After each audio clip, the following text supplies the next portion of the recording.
Today, we're going to be giving out our award predictions. The NBA season starting soon, and we're super excited. Our team is going to be really good this year. There's a lot of contenders. A lot of good trades were made in the offseason. Everybody's in the teams that they're going to be at, so we thought it would be a perfect time to finally give awards, award predictions for this upcoming season. And we're going to start with MVP because that's the best award. Yeah, start with the best. So the people that we have in our top three is going to be Giannis, Tatum, and AD. Obviously, you got to mention Jokic and Embiid as well. And you always got to mention Luka. I feel like Luka's been an MVP candidate since his second year. I think with Giannis, he posted it. I think he wants his respect. He lost in the first round.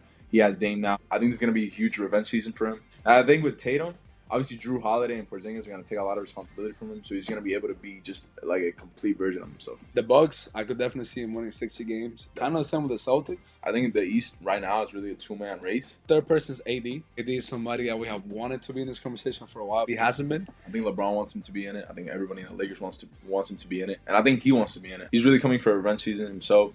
I think he's tired of all the nonsense. I think he's going to be fully healthy. I think he's really going to try this year. I think he has the players on his team that are going to allow him to stay healthy because they're going to take a lot of load off him defensively and offensively. So I definitely see him like just really just going out there and just killing every night. Yeah, he's finally going to be able to be a power forward for a lot of time with Christian Wood and Jackson Hayes. I think one of the biggest underrated parts of last season is that we saw AD being healthy again. He played a good amount of games. We all know how good he is, but a lot of unfortunate circumstances that made him have a lot of hard times in his career. So now we're going to move on to Defensive Player of the Year. Obviously, you're always going to have the main people up there. Like, I think Rudy's always going to be there. Jaren Jackson Jr. won it last year. I would not be surprised if he wins it this year. My only thing with Jaren Jackson, I think a lot of people are looking at him a bit negatively. After FIBA, right? After FIBA, and even like after how much AD just dominated him, I feel like. What I will say is that Rudy Gobert has gotten exposed multiple times, but he just kept winning it. So I think a lot of time they don't care. With him, it's just the advanced stats. I feel like this is more of an advanced stat type of award, and that's why it's so hard for guards to win it. But another guy is Evan Mobley. Bro, in his second season, this dude was already top 3. I think that's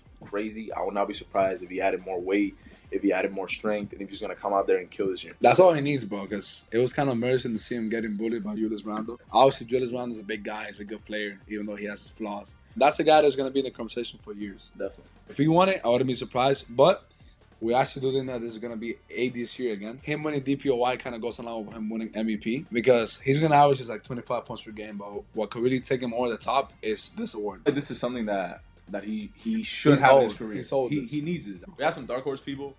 A guy that I wanted to mention was Drew Holiday. I think now that he's on the Boston Celtics, I think he's going to be able to just focus on defense. He's probably going to be the fourth scoring option. I think Drew Holiday is really just going to be able to lock down on defense. Another player I want to mention before we move on is Bam. Definitely need to mention Bam. That's another person that's always in the conversation. What I would say about him is that his defense is not as flashy as the others. Obviously, with the eye test, he's one of the best. Yeah, he can guard 1 through 5. Really versatile defender. We got to mention him. We don't think he's going to win, but I think he's worth the mention. Yeah. And someone else low-key that I didn't mention, Ben Simmons. Ben Simmons, okay, if we're talking about a dark horse, that's a dark horse. We don't want to get ahead of ourselves, but everybody on the team, Dinwiddie was talking about how this kind of Ben Simmons' team, which is kind of crazy to say. But if he's able to come in healthy, focused, when the team behind him, I think that's a very underrated thing for him to have support from the organization. Everyone's talking really good. And that's amazing. Next, let's move on to MIP. This is another award that Ben Simmons could also get. I didn't even think about it, but definitely. I mean, he played so bad last year. This is another award that is a little bit hard to pick because sometimes for this award, like Larry Markkinen last year, came out of nowhere. One that I think is a little bit obvious is Michael Bridges. When he got traded from Phoenix to the Nets, he was killing. And if he continues that, I can definitely see him winning. And then you have Jordan Poole, somebody that he's the perfect fit for this award because I was watching the video the other day talking about how the awards really scores more from the year before. Jordan Poole, he's going to have the full freedom to take as many shots as it feels like it. I've seen some people go a bit too crazy saying that he's going to average 30 points and stuff like that. And if he averages 30 points, shout out to him. It's because either he became super good or because the Wizards are so bad that letting Jordan Poole take whatever shot it feels like taking. Someone else that we got to mention is Tyrese Maxey, especially James Harden's not going to be there. Obviously, we don't know what's going to happen. He reported to camp. Even with Harden there, I think Harden's probably going to continue taking a step back. It's obvious that the Philadelphia 76ers are trying to build around him and Embiid. And the last person that we got to mention is our guy, Austin Reeves. We're allowed to put him higher on that ranking, but the thing is that the Lakers have so many options. We don't think he's going to take the jump necessary, at least stats-wise, to be in the conversation. He got a lot better, especially in the second half of last season, and the playoffs to prove that he's that guy, 100%. He's not going to get the opportunities he needs to win the award. So now, let's move on to Sixth Man of the Year. This award last year was won by Malcolm Brogdon, but I don't even think he's going to be in contention this year. Yeah, what do you know what team he's going to be? And even him winning last year, I know a lot of people didn't like it. because he was kind of like a bit of a boring pick, I would say. Exactly. The player that people wanted to win was Manu Quickly, somebody that we had to include again because he was number 2 last year, and there's no reason to why he wouldn't be in the conversation again. Probably even got better, to be honest. Crazy because he averages the 15 points per game, and on top of that, gives you defense and earning you at the bench. I wouldn't be surprised at all if he wins it. The other people that we have in there is Boy Portis. This is a guy that I think will win. Last year, to me, he was number 1 in the running up until he got injured. This is a guy that was averaging a double-double off the bench. He's a bit of a boring pick just because he's not very flashy. He plays in the offense. Obviously, he's going to give you his few post-ups, his few threes. But that's just a guy that he's just going to do what he has to do to win. Finish your top 3 is going to be Malik Monk. Malik Monk, in the second half of last season, heading to the playoffs, he started becoming the second offensive option on the team. Obviously, Sabonis is still a second best player, arguably the first on some nights. But he was just going crazy. I think of the Clippers game where the score went up to like 150 and was just going insane. And then against the Warriors, he was playing amazing. Like, great. We've been waiting for him to get consistent. We saw with the Lakers the year before, and now we saw with the Kings. I hope he wins it just because I'm a fan of him. Definitely. And someone else, a quick dark horse that we got to mention is Chris Paul, man. That's a guy that I think should come off the bench. I'm not sure he's going to come off the bench. I don't know what the Warriors are thinking with that whole situation. Yeah, man. We said since the trade first happened that off the bench would be perfect because he can play with the young players. And that's something we have seen Chris Paul do multiple times. Make young players better and be able to obviously be a floor general.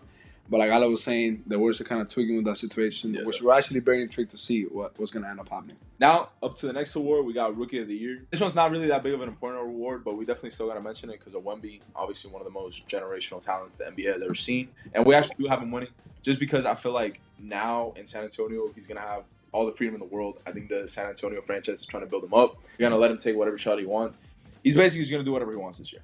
A lot of people are saying Shet, and even though Shet might even be better this year, the reason that we don't think he's going to win is because the Thunder are actually a very good team. We had them making the playoffs. And when you have a superstar like sharing your team, you have players like Jalen Williams and Josh Giddey. Yeah, people that have the ball in their hands. You know, it's going to be tough exactly. I could see him averaging like a 12, 13 points per game because there's just not going to be that many chances for him. There will be, but not enough to get to the 18, 19 points per game that I think Wemby's going to get to. And then the third player is Scoot Henderson.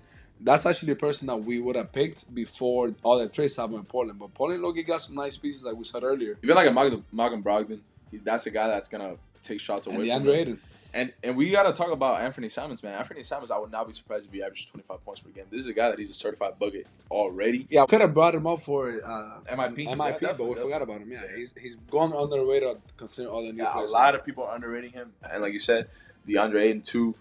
Even Jeremy Grant, that's another guy that's going to take shots away from the That's a 20 points per game score since that another year. Finally, let's move on to probably everybody's least favorite award, or one that nobody really cares about that much, and it's Clutch Player of the Year. This award is a little bit hard to pick. Obviously, we have just a few guys here that could make it just because they're known for being clutch. Probably our winner will have to be Dame. You know, he's going to have the ball in his hands. But we also got guys like Fox, who won it last year, and Kyrie Irving. Shea, Book, and even Luka Doncic. Like he was saying, that's an award that you just got to wait and see. You can't. You can try to predict it, but you can't. But you really can't. So we should pick the players that we know are bucket getters and also very close in their careers. So thank you guys so much for watching. I hope you guys enjoyed this video. If you did, please give it a like. Let us know your picks in the comments down below. And make sure to subscribe because the NBA season is starting soon. So there's definitely going to be a lot of content. This season's looking like it's going to be one of the best in recent memory of all the good teams that you have around the NBA. And obviously as Lakers fans, our team is good. So we're very excited for that. Zach, peace out. Peace out.